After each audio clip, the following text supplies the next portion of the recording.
Au Cameroun, les autorités sont à pied d'œuvre pour l'aménagement de la nouvelle zone industrielle Ouassaba-Bouté d'une superficie de 574 hectares située dans la région du centre, notamment entre les départements de la Haute-Sénaga et du Mbamekime. Le projet comprend un technopôle agro-industriel à construire dans le groupement Ouassaba-Bouté. Le projet intégrera également des bassins de production, des centres de collecte et des unités de première transformation, indiquent les autorités. Par ailleurs, le 20 décembre 2022, l'exécutif a entamé avec l'indemnisation de 123 victimes de perte des droits fonciers et de destruction des biens dans le site de Ouassaba-Bouté, lieu où sera aménagée cette zone industrielle. La zone industrielle, c'est le centre de gravité des activités nécessaires pour créer des produits, soit de luxe, soit de grande consommation, parce que sur une zone industrielle, vous aurez, si vous avez vos lignes industrielles avec vous, des sous-traitants seront là.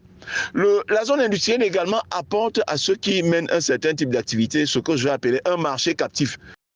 Pour le ministre des Mines, de l'Industrie et du Développement technologique camerounais, Gabriel Dodo Ndok, l'objectif de la mise en place de ce parc technologique agro-industriel est de faire converger sur une même aire géographique des instituts de formation, des centres de recherche, des espaces d'incubation et des zones industrielles. C'est dans le but de créer une synergie entre développeurs de savoir-faire et entreprises de production industrielle dans des projets collaboratifs et innovants pour mettre sur le marché des produits dont la nouveauté et la qualité devront conquérir un grand marché national et international.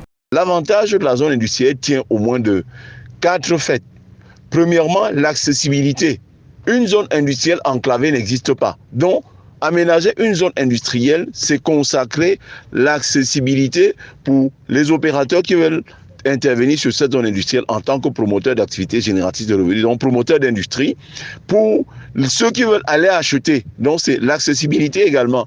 Pour ceux qui veulent aller travailler, c'est l'accessibilité consacrée. Et pour ceux qui doivent intervenir là-dessus comme sous-traitants. Le coût de réalisation de la dite infrastructure est de 120 milliards de francs CFA. Outre la zone industrielle Ouassaba-Bouté, en cours de finalisation, le pays possède actuellement les zones industrielles Douala-Bassa, Bonabéry, Banengo et Kopchou, Gaoundéré, Djamboutou, Kwen, Ombe et Yaoundé Sud, encore en travaux. Leur fonctionnement effectif permettra au Cameroun de tirer d'importants bénéfices des opportunités d'échange qu'offre la zone de libre-échange continentale africaine, vaste marché d'au moins 1,2 milliard de consommateurs.